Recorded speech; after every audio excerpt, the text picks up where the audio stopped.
So I have a situation where my object will animate in textured mode, solid mode, but it won't animate in rendered mode. So if I like kind of stop the animation,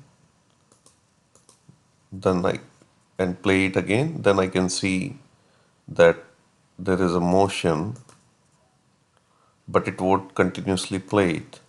So there is a simple fix to it. It's just that you have to go to this, you have to change the rendering engine from Blender Render to Cycle Render. And if you play it and then in your rendering mode, you will be able to see the animation. Thank you.